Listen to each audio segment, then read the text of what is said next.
그 명함병 지금 당장 치워. 여기서 꺼내면 큰일 난다.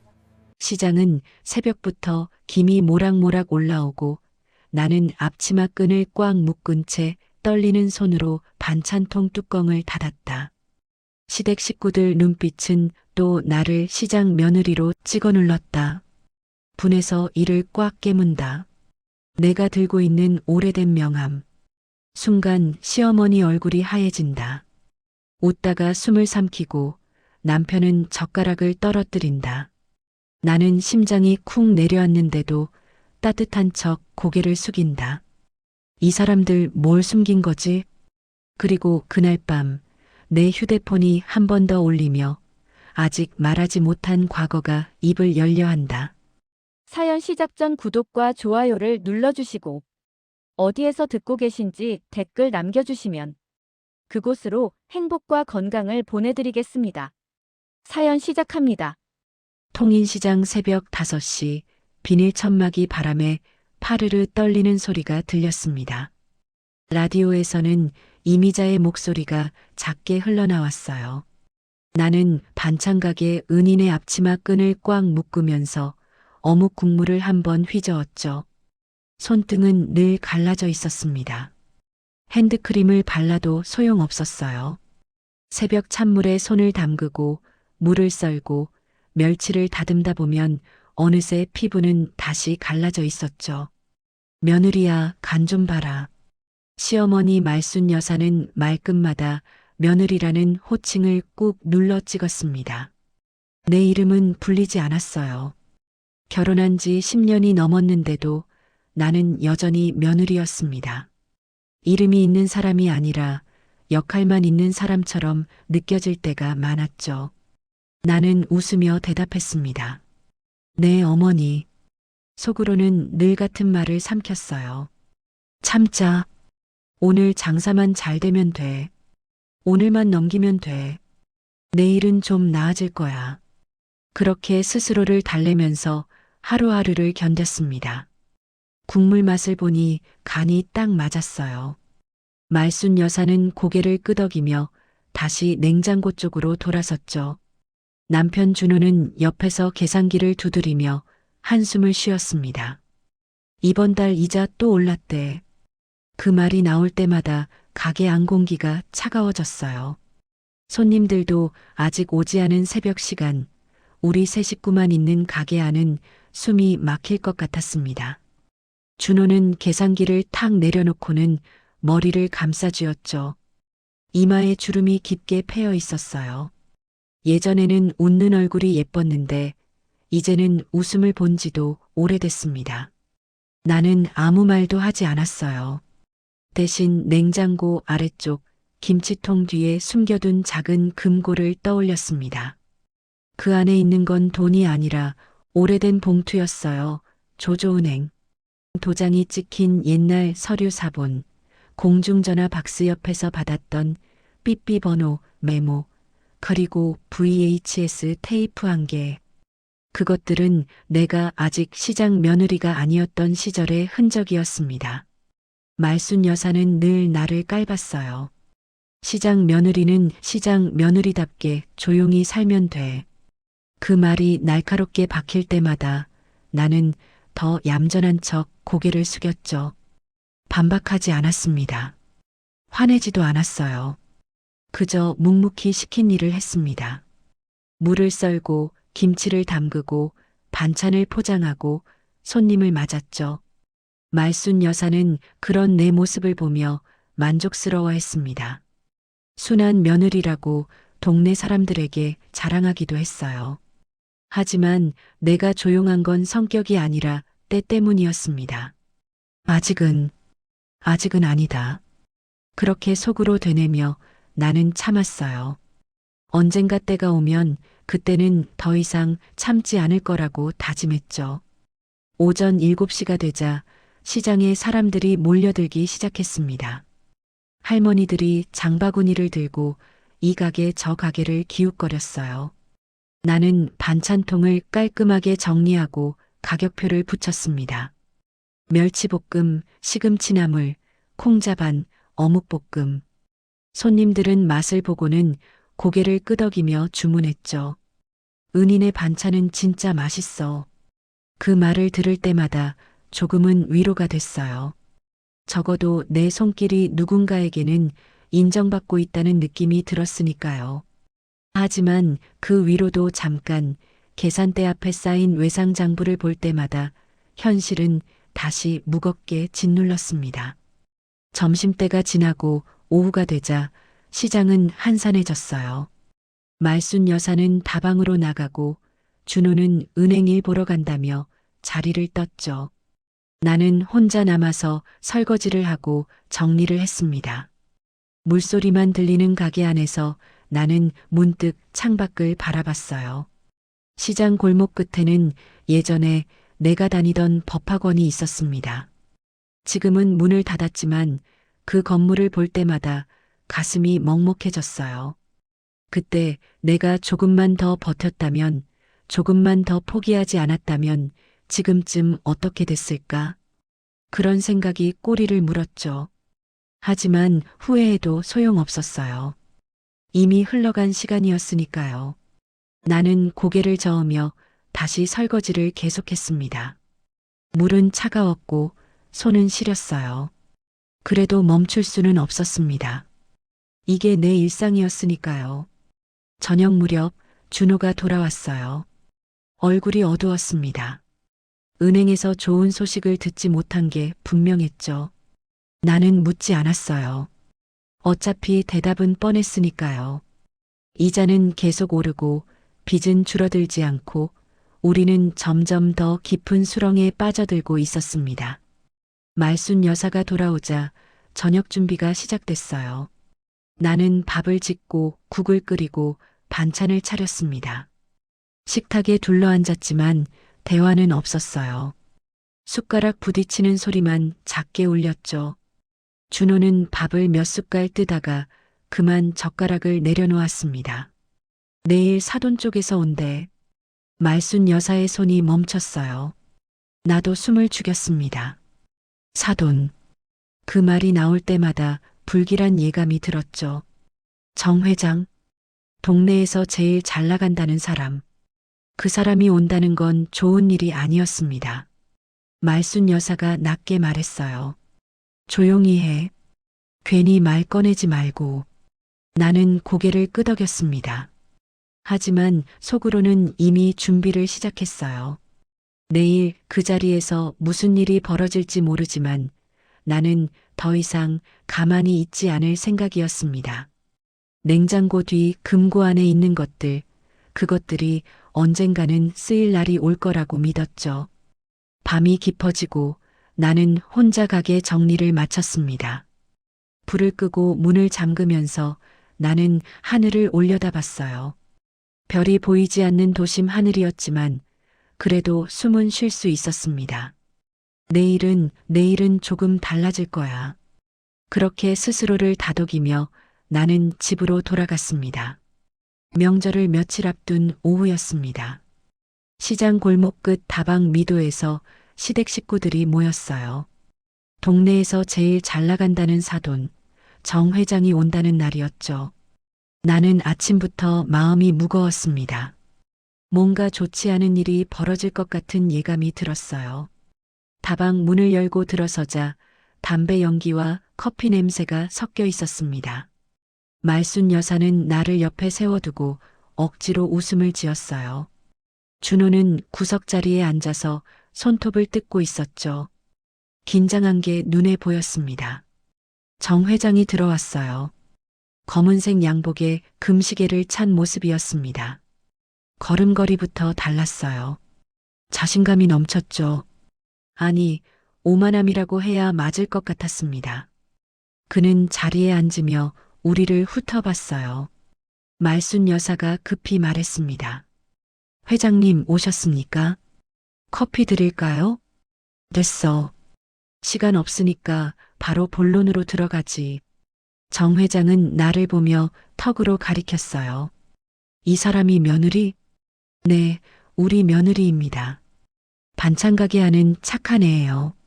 착하다는 말이 꼭 무지하다는 뜻처럼 들렸습니다. 나는 입술을 깨물었어요.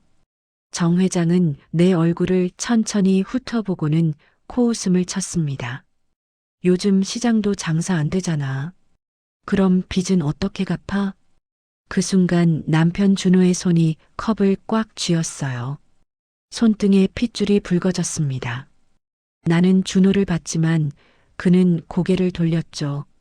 말순 여사가 낮게 속삭였습니다. 그 얘기 꺼내지 마세요. 이 사람 앞에서는 이상했어요. 말순 여사에게 금기가 있다니. 늘 당당하고 거침없던 사람이 갑자기 목소리를 낮추는 모습이 낯설었습니다. 뭔가 숨기는 게 있다는 느낌이 들었어요. 정 회장은 가방에서 서류철을 꺼냈습니다. 두툼한 서류 뭉치였어요. 그는 그걸 탁자 위에 툭 올려놓으며 말했죠. 이번엔 담보 더 세워야 해. 그래야 연장해주지. 안 그러면 이번 달 안에 다 갚아야 돼. 서류 한 장이 내 쪽으로 미끄러져 왔습니다. 나는 그걸 집어들었어요. 대출 연장 계약서였습니다. 그런데 거기엔 낯익은 도장이 찍혀 있었어요. 위조된 듯한 번진 잉크. 그 모양을 보는 순간 온몸이 얼어붙었습니다. 그 도장? 20년 전 IMF 때 우리 아버지가 다니던 은행에서 봤던 도장이었어요. 그때 아버지는 연대보증 한 번으로 집을 잃었습니다. 평생 모은 재산이 하루아침에 날아갔죠. 어머니는 그 충격으로 병을 얻으셨고 결국 돌아가셨어요. 나는 그 도장을 잊을 수가 없었습니다. 손이 떨렸어요. 서류를 꽉 쥐었더니 종이가 구겨졌습니다. 정 회장이 웃으며 말했어요. 며느리도 도장 찍는 건 알지? 가족이니까 당연히 같이 책임져야지. 그 웃음 속에 확신이 있었습니다. 이 집은 우리가 쥐고 있다. 너희는 도망칠 수 없다. 그런 메시지가 담겨 있었어요. 나는 숨을 깊이 들이마셨습니다. 진정하려고 애썼지만 심장은 미친 듯이 뛰었죠. 나는 조용히 손가방을 열었어요. 안쪽 지퍼에 넣어둔 명함 한 장을 손끝으로 만졌습니다. 오늘은 꺼내지 말자. 아직은 때가 아니야. 그렇게 스스로를 달래며 지퍼를 다시 닫으려는데 정 회장이 내 손가방을 낚아채듯 보며 말했어요. 뭘 숨기냐? 시장 며느리가. 그 한마디에 내 안에서 무언가가 툭 끊어졌습니다. 더 이상 참을 수 없었어요. 나는 천천히 고개를 들어 정 회장을 똑바로 봤습니다. 그의 눈빛이 흔들렸어요. 순간적으로 당황한 표정이 스쳤죠. 제가 뭘 숨긴다고 하셨죠? 내 목소리는 낮았지만 단단했습니다. 말순 여사가 깜짝 놀라며 내 팔을 잡았어요. 며느리야, 괜히 말대꾸하지 마. 어른한테 버릇없이. 나는 말순 여사의 손을 뿌리쳤습니다. 어머니, 저도 사람이에요. 제 이름이 왜 여기 있는지 설명해 주세요. 준호가 벌떡 일어났어요. 여보, 제발. 여기서 이러지 마. 당신도 알고 있었어요? 준호는 대답하지 못했습니다. 그저 시선을 피할 뿐이었죠. 정 회장이 비웃으며 말했어요. 알긴 뭘 알아. 그냥 시키는 대로 하면 돼.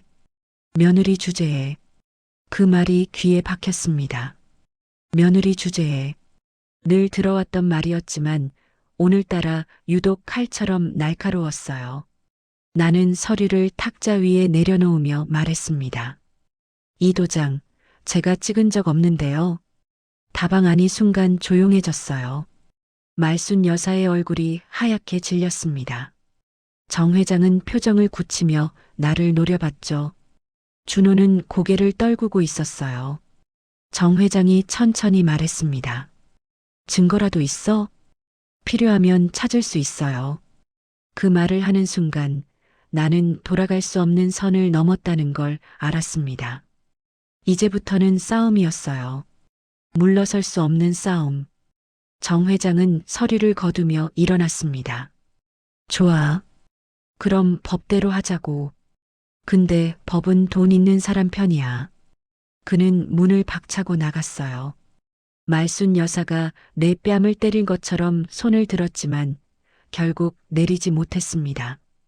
대신 떨리는 목소리로 말했죠. 너 우리 집 망하게 하려고 작정했구나. 나는 대답하지 않았습니다. 가방을 들고 다방을 나왔어요. 시장 골목은 여전히 시끌벅적했지만 내 귓가엔 아무 소리도 들리지 않았습니다. 그저 심장 뛰는 소리만 크게 울렸죠. 싸움은 이제 시작이었습니다. 그날 밤 가게 문을 닫고 나는 혼자 은행 앞을 찾았습니다. 요즘은 ATM만 덩그러니 있지만 90년대엔 창구줄이 길던 곳이었어요. 나는 벽에 붙은 오래된 안내판을 손끝으로 쓸었습니다. 페인트가 벗겨지고 녹슨 금속판이었죠. 아버지, 그때 왜 아무 말도 못했어요? 속으로 물었지만 대답은 돌아오지 않았습니다. 차가운 밤바람만 목덜미를 스쳤어요. 나는 한참을 그 자리에 서 있었습니다. 발이 얼어붙는 것도 모르고요. 집으로 돌아오니 남편 준호가 술에 취해 있었어요. 거실 바닥에 소주병이 2개 굴러다녔습니다. 준호는 벽에 기댄 채 눈을 감고 있었죠. 내가 들어서자 천천히 눈을 떴어요. 여보, 미안해. 나도 어쩔 수 없었어. 뭘 어쩔 수 없었는데요? 내 목소리가 차갑게 나왔습니다. 준호는 눈을 피하며 말했어요. 엄마가 정 회장이랑 옛날부터. 말끝이 흐려졌어요. 나는 준호 앞에 쪼그리고 앉았습니다. 그의 눈을 똑바로 보며 물었죠. 정확히 말해요. 어머니랑 정 회장이 뭘 했는데요? 준호는 고개를 저었습니다. 말하면 우리 다 끝나. 이미 끝나가고 있잖아요. 빚은 계속 늘고 우리는 숨도 못 쉬고 살고 있어요. 준호가 울먹이며 말했어요. 그래도 가족이잖아. 가족. 그 단어가 귀에 걸렸습니다. 가족이라는 이름으로 나를 이용했다는 건가요?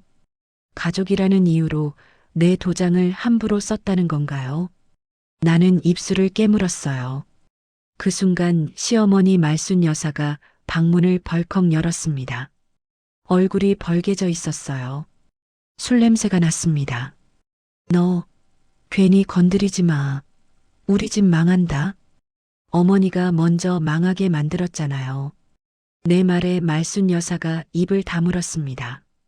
손이 떨리고 있었어요. 나는 가방에서 봉투 하나를 꺼냈습니다. 거기엔 금융 분쟁 사건 자료처럼 보이는 서류들이 있었어요. 복사본이었지만 충분히 증거가 될 만한 것들이었죠. 말순 여사가 떨리는 목소리로 물었습니다. 너 그게 뭐야? 제가 하던 일의 일부예요. 말순 여사의 얼굴이 새하얗게 질렸어요. 준호도 놀란 표정으로 나를 봤습니다. 나는 서류를 다시 봉투에 넣으며 말했죠. 어머니, 제 도장 어디 있어요? 그게 무슨 소리냐? 제 도장을 어머니가 가지고 다니셨잖아요. 제가 모를 줄 알았어요? 말순 여사는 대답하지 못했습니다. 그저 뒷걸음질 치며 방으로 들어갔어요. 문을 쾅 닫는 소리가 울렸습니다. 준호는 바닥에 주저앉아 머리를 감싸쥐었죠. 여보, 제발 그만해. 우리 다 죽어. 나는 준호를 내려다보며 말했습니다. 당신은 살고 싶은 거예요? 아니면 도망치고 싶은 거예요?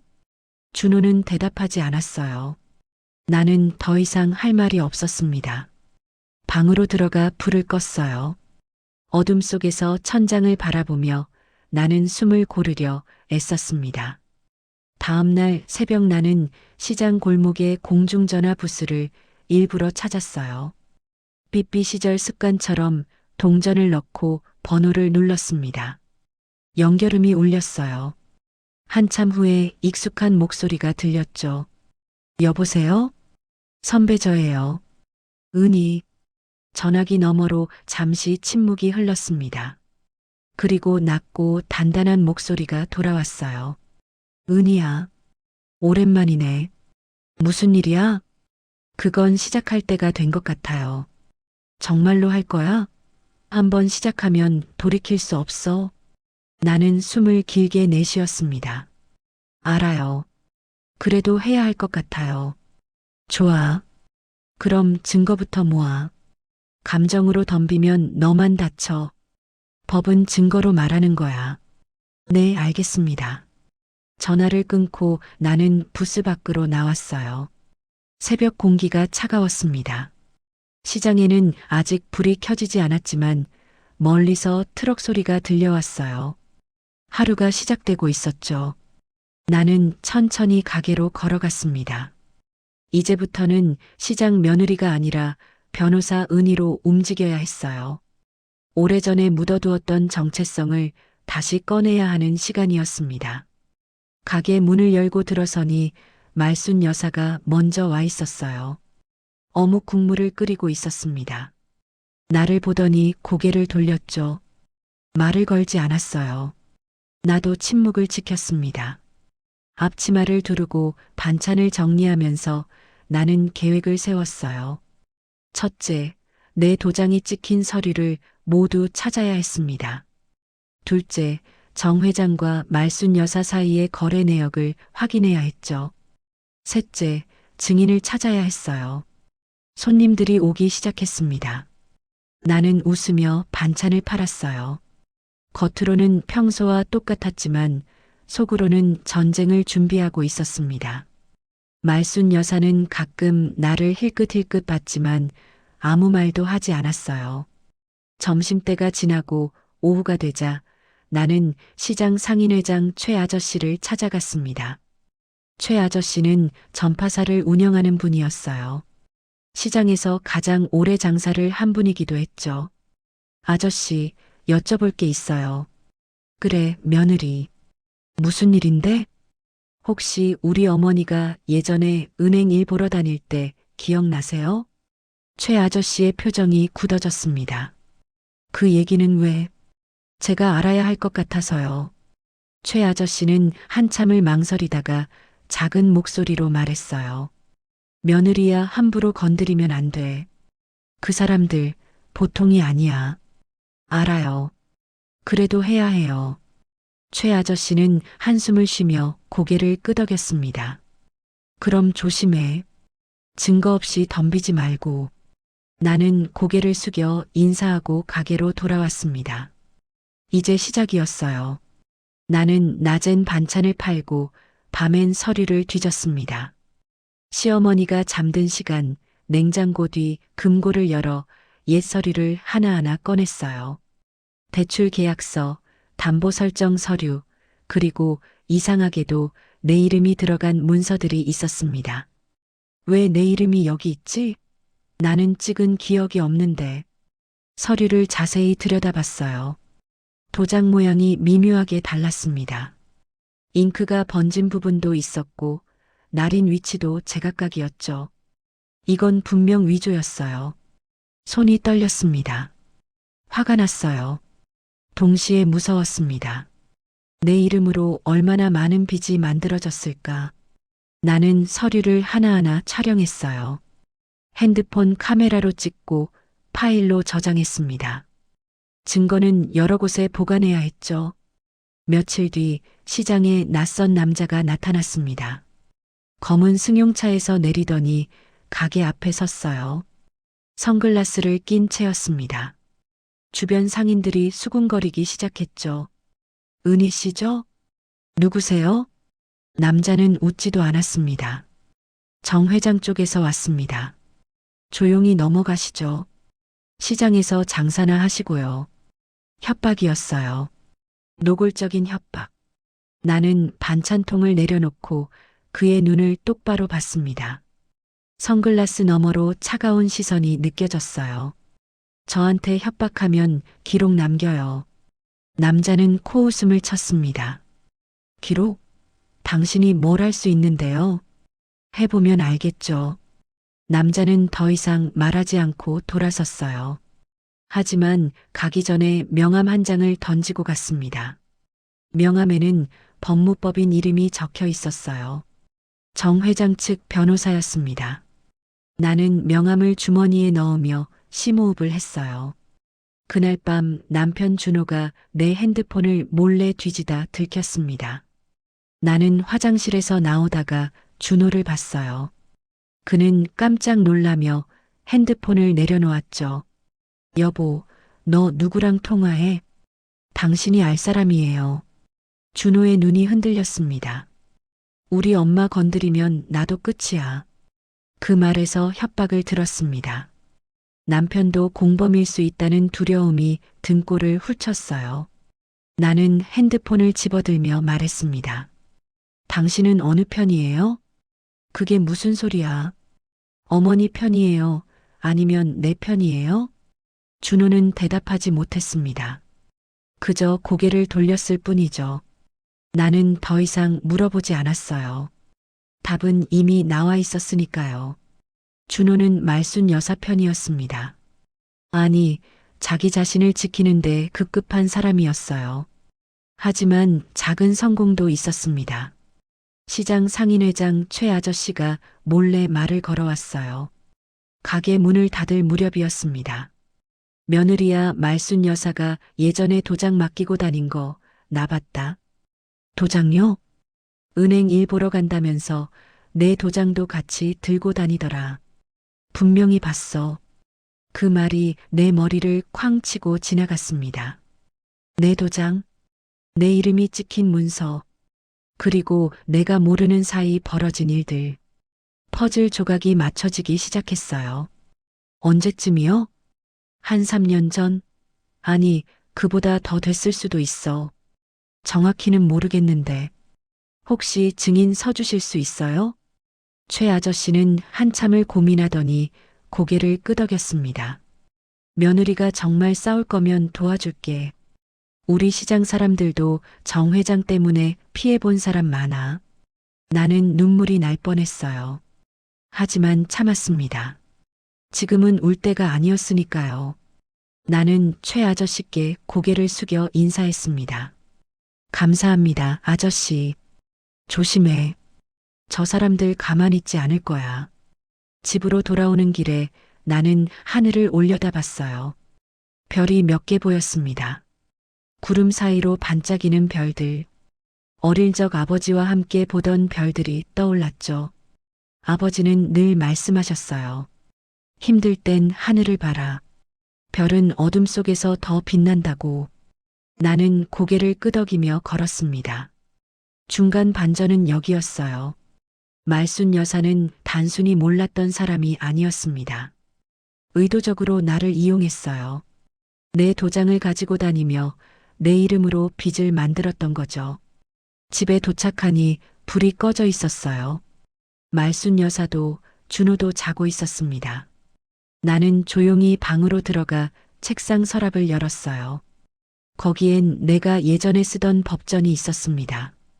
먼지가 쌓여 있었지만 내용은 여전히 선명했죠. 나는 법전을 펼쳐 문서 위조, 사문서 위조, 명의도용 관련 조항을 찾았습니다.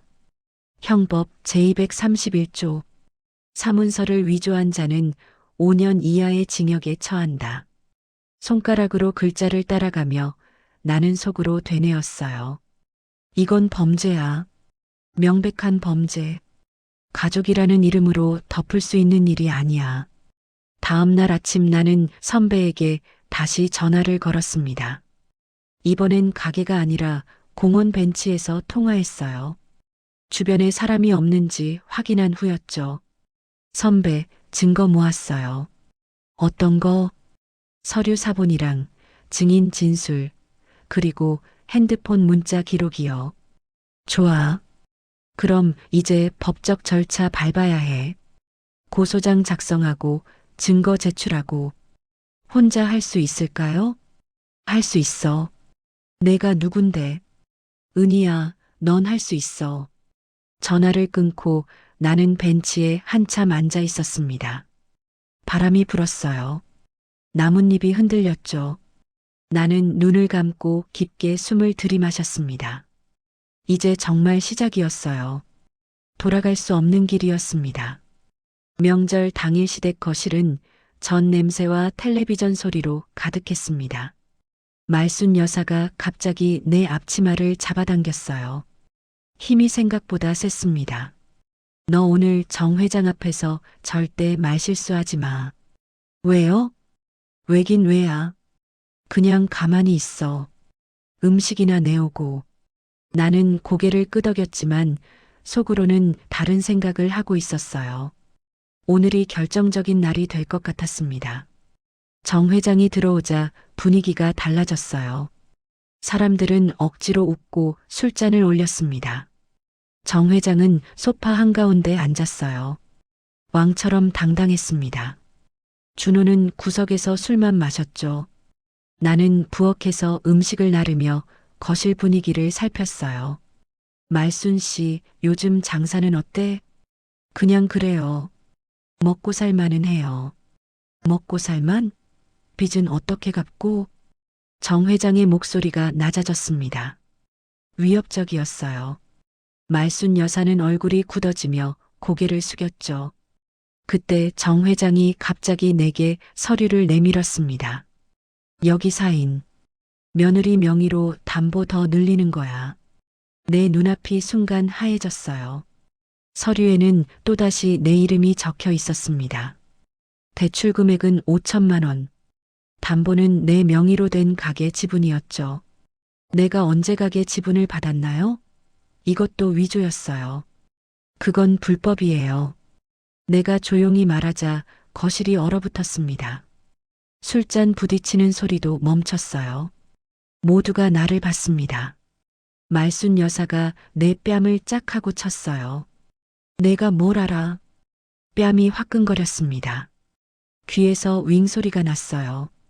하지만 나는 눈을 감지 않았습니다. 똑바로 말순 여사를 봤죠. 저도 법은 알아요. 그 충격에 내 손이 가방으로 갔습니다. 내가 숨겨왔던 명함. 그런데 그 순간 정 회장이 먼저 내 가방을 낚아채 펼쳤어요. 명함 한 장이 바닥에 떨어졌습니다. 법무법인 로고가 박힌 디자인이었어요. 금색 엠보싱 처리가 된 고급 명함. 거기엔 내 이름이 적혀 있었습니다. 변호사 박은희. 정 회장의 얼굴이 사색이 됐어요. 너 설마. 말순 여사는 그 자리에서 무릎이 풀리듯 주저앉았습니다. 손으로 바닥을 짚으며 떨었어요. 남편 준호는 내 손목을 붙잡았죠. 여보, 제발 여기서 그만해. 그 손길이 따뜻하지 않았습니다. 잡아두려는 손이었어요. 나는 준호의 손을 뿌리쳤습니다. 나요. 정 회장이 낮게 말했습니다. 변호사면 더 위험하네. 오늘 밤 끝내자. 그 말이 무슨 뜻인지 알았어요. 협박이 아니라 진짜였습니다. 나는 가방을 들고 현관으로 향했어요. 뒤에서 말순 여사가 소리쳤죠. 며느리야, 돌아와. 나는 돌아보지 않았습니다. 신발을 신고 문을 나섰어요. 계단을 내려가는데 다리가 후들거렸습니다. 그래도 멈추지 않았어요. 가게에 도착하니 문이 열려 있었습니다. 자물쇠가 부서져 있었어요. 심장이 쿵 내려앉았습니다. 천천히 안으로 들어갔죠. 가게는 난장판이었어요. 반찬통은 바닥에 엎어져 있고 냉장고 문은 활짝 열려 있었습니다. 냉장고 뒤로 손을 뻗었어요. 금고가 있던 자리 비어 있었습니다. 금고가 사라졌어요. 서류도 VHS 테이프도 삐삐 메모도 전부 없었습니다. 나는 주저앉아 웃음 같은 숨을 뱉었어요. 증거가 다 없어졌어. 세상이 무너지는 소리가 정말로 들렸습니다. 귀가 멍멍했어요.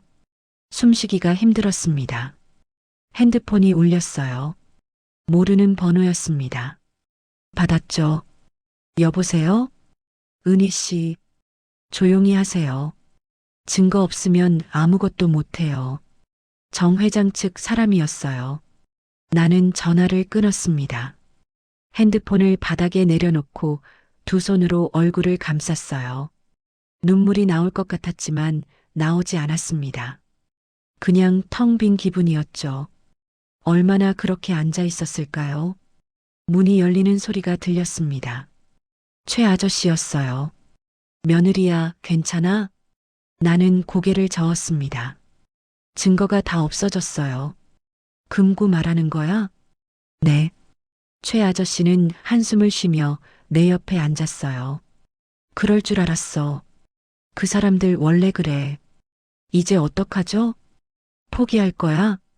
나는 고개를 들어 최 아저씨를 봤습니다.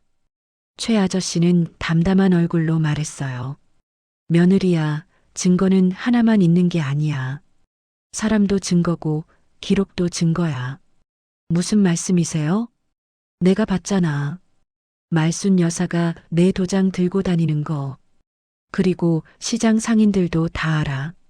정 회장이 어떤 사람인지. 최 아저씨의 말에 희망이 보이기 시작했어요.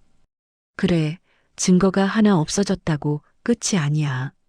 나는 천천히 일어났습니다. 아저씨, 도와주실 거죠? 당연하지. 우리 시장 지키려면 너 같은 사람이 필요해. 나는 깊게 숨을 들이마셨습니다. 무너진 가게를 둘러봤어요. 바닥에 널린 반찬통들, 엎어진 냉장고.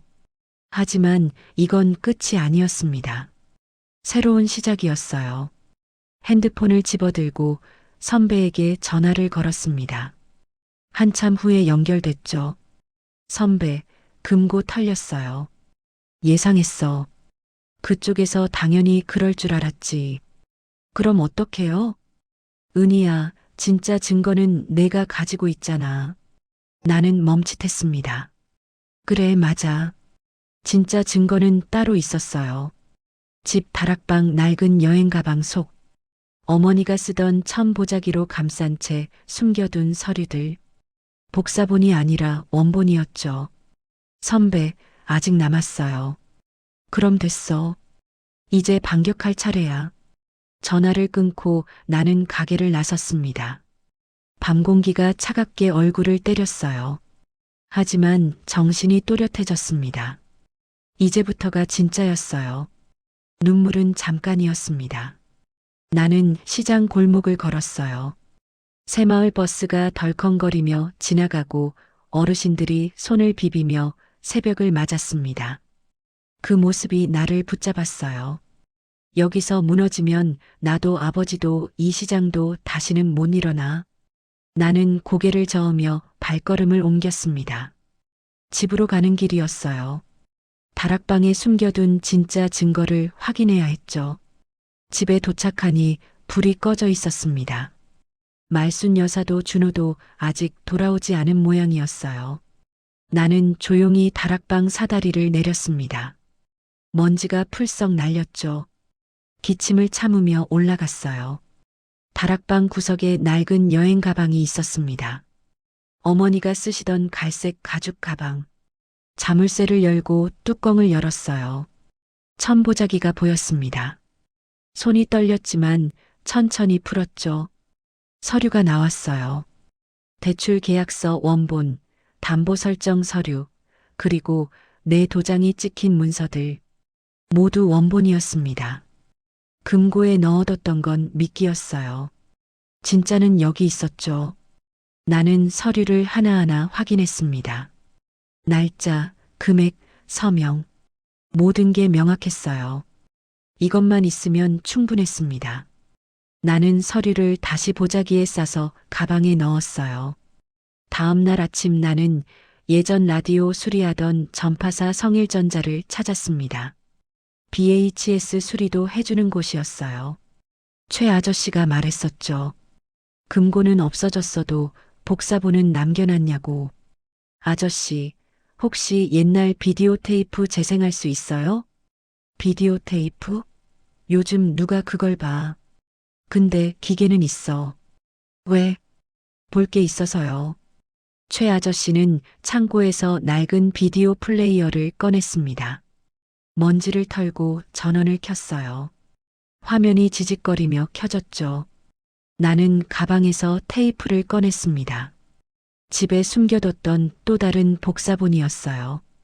테이프를 넣자 화면에 영상이 나왔습니다. 20년 전 은행 로비였어요.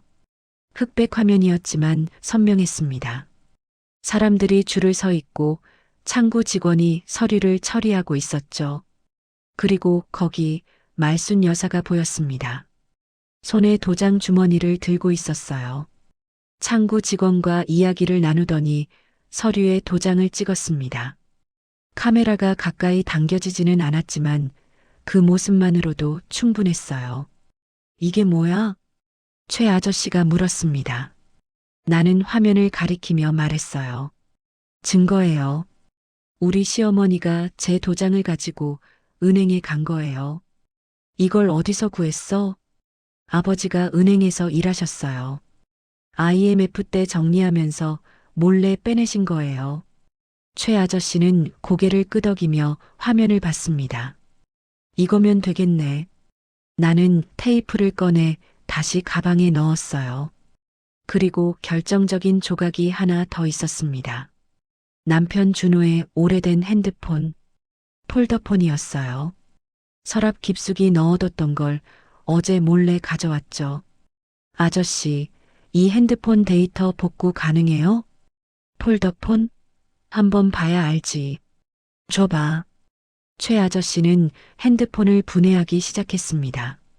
나사를 풀고 배터리를 빼고 메모리 칩을 확인했어요.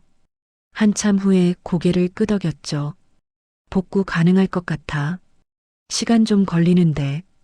괜찮아요. 부탁드려요. 며칠 후 최 아저씨에게서 연락이 왔습니다. 데이터 복구가 됐다고요. 나는 달려갔어요. 최 아저씨는 컴퓨터 화면을 보여줬습니다. 문자 내역이 쭉 나열돼 있었죠. 정 회장 측에서 보낸 문자들이었어요. 문서 준비됐어. 도장만 찍으면 돼. 며느리 이름으로 하면 추적 안 돼. 조용히 처리해. 들키면 안 돼. 손이 떨렸습니다. 이건 명백한 공모였어요. 준호도 알고 있었던 거였습니다. 나는 화면을 캡처해 달라고 했어요. 최 아저씨는 파일로 저장해 줬습니다.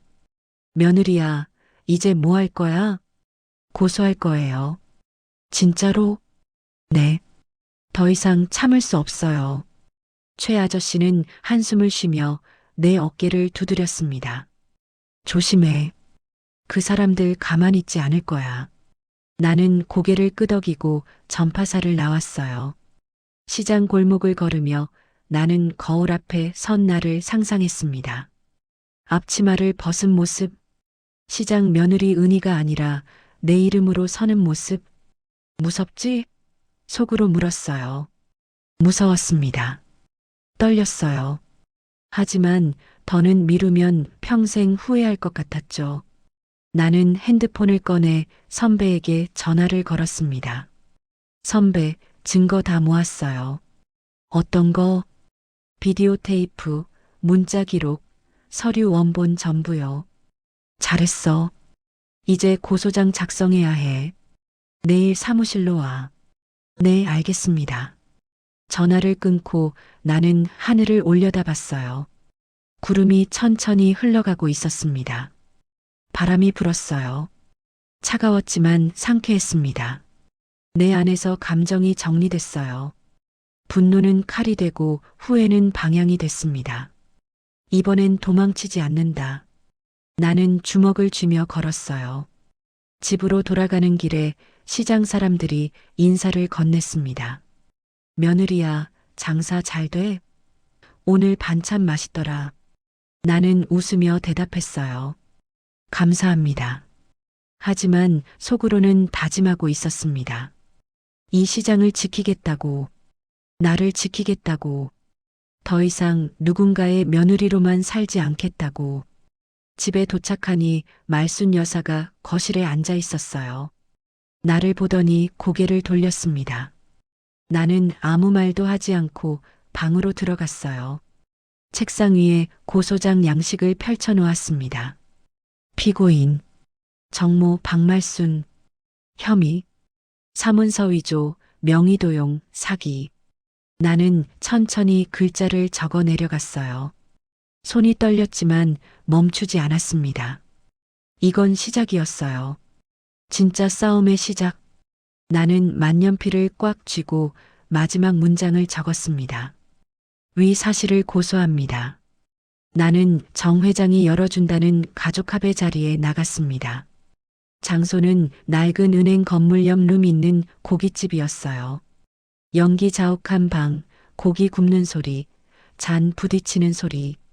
그 속에서 나는 조용히 녹음기를 켰습니다. 주머니 안에 숨겨둔 작은 녹음기였어요. 손에는 오래된 만년필 하나만 쥐었습니다. 아버지가 쓰시던 펜이었어요. 서류를 합법적으로 정리한다는 상징처럼 느껴졌죠. 나는 그 펜을 꽉 쥐고 방으로 들어갔습니다. 정 회장이 상석에 앉아 있었어요. 말순 여사는 옆자리에, 준호는 구석에 앉아 있었습니다. 모두 긴장한 얼굴이었죠. 나는 조용히 자리에 앉았어요. 왔어? 앉아. 정 회장의 목소리는 여유로웠습니다. 이미 이긴 싸움이라고 생각하는 것 같았어요. 고기가 지글거리며 익어가고 있었습니다. 연기가 얼굴을 스쳤죠. 돈 줄 테니까 이 일 접어. 시장에서 조용히 살아. 정 회장이 봉투 하나를 내밀었습니다. 두툼했어요. 아마 현금이 들어있겠죠. 나는 봉투를 보지 않았습니다. 정 회장의 눈을 봤어요. 얼마인데요? 3천. 이 정도면 입 다물 수 있지? 3천만 원. 내 입을 막기 위한 돈이었습니다. 말순 여사는 내 눈을 못 마주쳤어요. 고개를 숙이고 있었죠. 준호는 입술을 깨물고 있었습니다. 좋아요. 대신 어머니랑 회장님, 여기서 한마디만 해주세요. 뭐? 제 도장 누가 찍었는지요. 순간 방 안이 조용해졌습니다. 고기 굽는 소리만 지직거렸어요. 정 회장이 눈을 번뜩였습니다. 그게 무슨 소리야? 제 도장이 계약서에 찍혀 있던데 제가 찍은 기억이 없거든요. 그래서 누가 찍었는지 궁금해서요. 말순 여사의 손이 떨렸어요. 잔을 쥔 손이 바들바들 떨렸습니다. 정 회장이 낮게 말했죠. 그런 거 따지지 말고 돈이나 받아. 따져야죠. 이건 범죄예요. 미쳤어? 너 지금 누구한테 그런 말하는 거야? 정 회장의 목소리가 높아졌습니다. 하지만 나는 물러서지 않았어요. 만년필을 탁자 위에 놓으며 말했습니다. 회장님한테요. 그리고 우리 시어머니한테요. 말순 여사가 울컥했습니다. 눈물이 흘러내렸어요. 내가 했다. 미쳤어? 왜 말해? 정 회장이 소리쳤지만 말순 여사는 멈추지 않았습니다. 울면서도 말을 이었어요. 그때 IMF 때 다 망했어. 준호 아버지 사업이 날아가고 빚쟁이들이 집 앞에 왔어. 정 회장이 길이 있다며 며느리 이름만 빌리면 된다고 했어. 내 가슴이 서늘해졌습니다. 그럼 저를 희생시킨 거예요? 미안하다, 진짜 미안하다. 너까지 무너질 줄은. 그 말은 변명이었습니다. 하지만 그 속엔 진짜 후회도 섞여 있었어요. 말순 여사는 떨리는 손으로 내 앞치마를 잡았습니다. 용서해달라는 거 아니야. 그냥 미안해. 나는 말순 여사의 손을 천천히 떼어냈어요. 그리고 정 회장을 봤습니다. 회장님도 인정하시는 거죠? 정 회장은 대답하지 않았어요. 그런데 그때 반전이 터졌습니다. 준호가 갑자기 입을 열었어요. 나도 알고 있었어. 모두가 준호를 봤습니다. 준호는 고개를 들며 말했죠. 엄마랑 정 회장이 계획 짤 때 나도 옆에 있었어. 여보 이름 쓰면 추적 안 된다고 그래서 그냥 두었어. 내 심장이 철렁 내려앉았습니다. 남편도 공범이었어요. 단순히 모르고 있었던 게 아니라 알고도 방치했던 거였습니다. 당신도요? 준호는 고개를 숙였습니다. 미안해. 나도 겁났어. 겁나서 아내를 팔아요? 내 목소리가 떨렸습니다. 분노가 치밀었어요. 하지만 동시에 슬펐습니다. 믿었던 사람들이 모두 나를 배신했다는 사실이. 그리고 여기서 또 하나의 반전이 있었습니다. 정 회장이 말순 여사만 이용한 게 아니었어요. 내 친정 쪽까지 얽혀 있었습니다.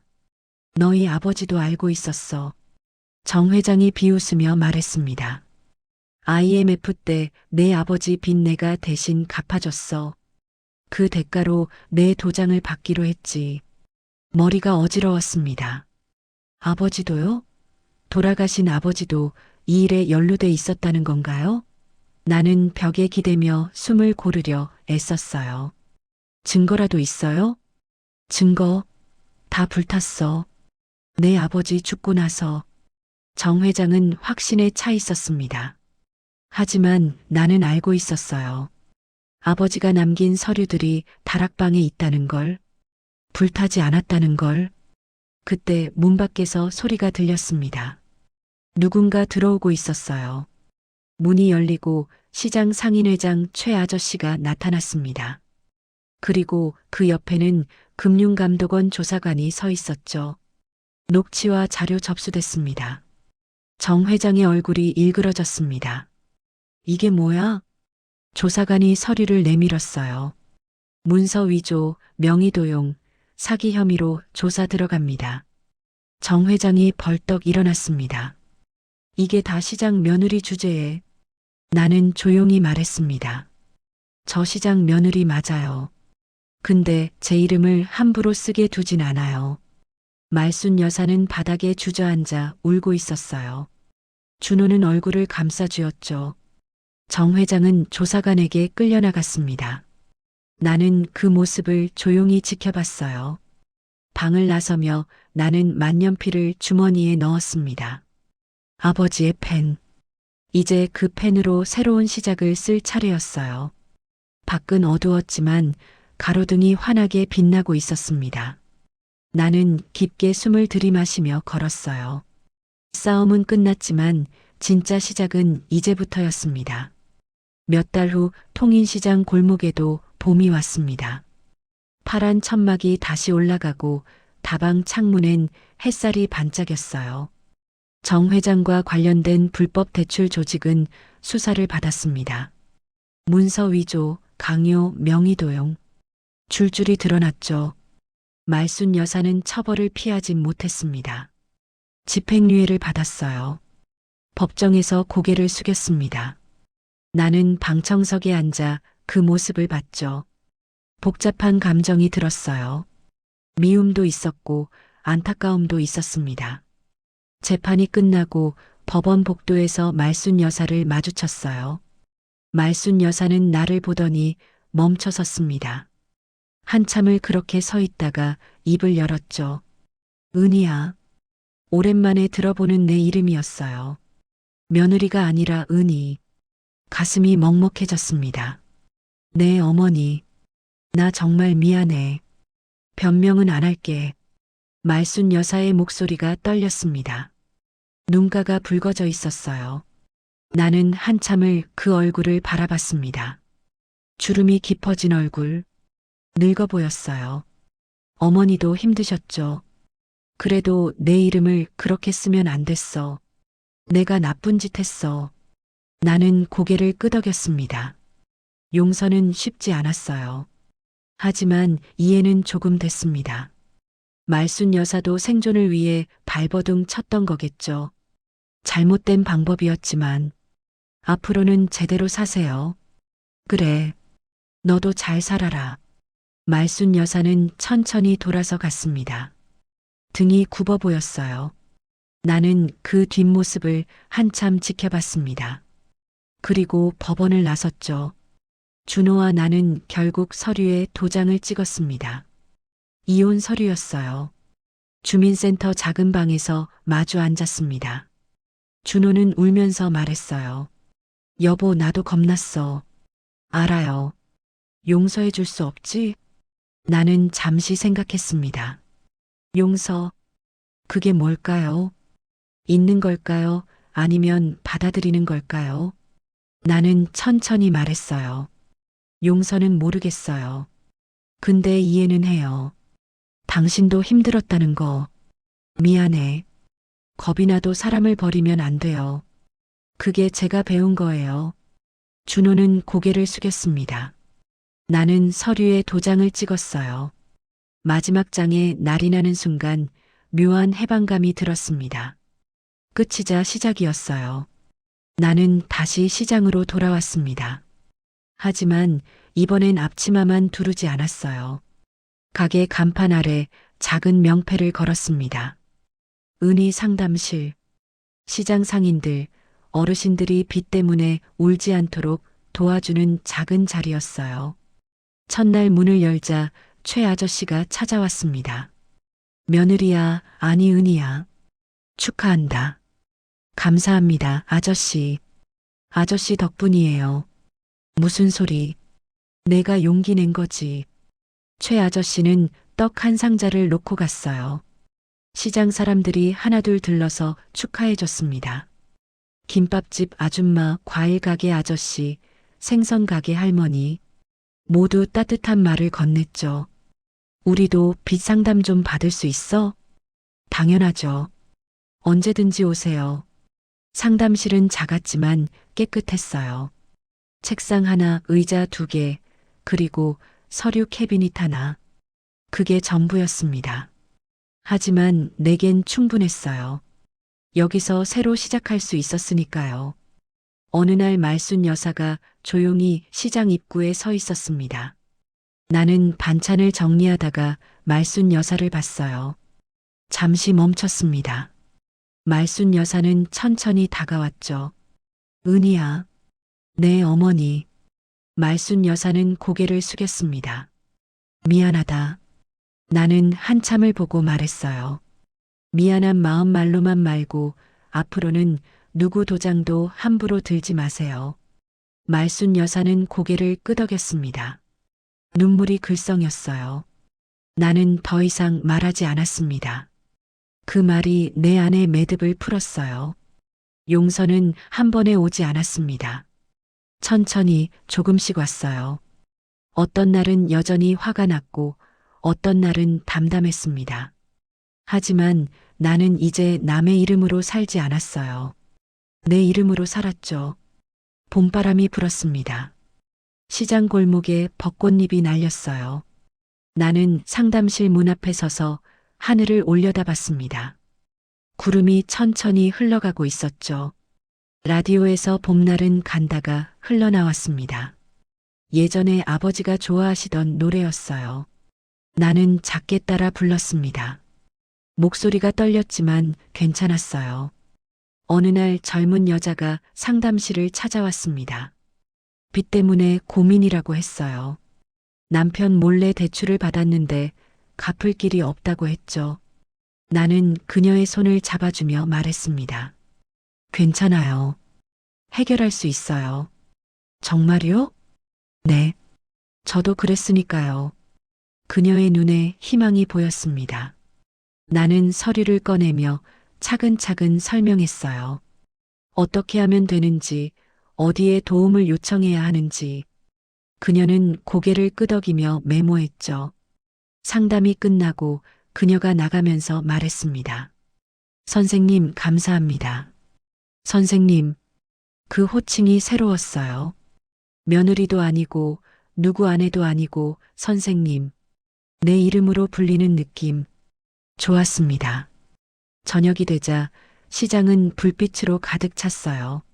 나는 상담실 문을 닫고 시장 골목을 걸었습니다. 통인시장 입구 간판이 환하게 빛나고 있었죠. 주머니에는 명함이 들어 있었습니다. 변호사 박은희, 금융분쟁 전문. 나는 명함을 만지며 웃었어요. 이제 시작은 내 이름으로였습니다. 밤하늘에 별이 떴습니다. 작지만 반짝였어요. 나는 그 별을 보며 속삭였습니다. 아버지, 저 잘하고 있죠? 바람이 대답처럼 불었어요. 따뜻했습니다. 나는 집으로 걸어갔습니다. 내일은 또 새로운 하루가 시작될 거예요. 내 이름으로. 끝까지 들어주셔서 감사합니다. 본 채널의 모든 사연은 직접 구상각색 제작합니다. 여러분의 한 줄 댓글이 다음 이야기를 만드는 큰 힘이 됩니다. 구독과 좋아요는 정말 더 큰 힘이 됩니다.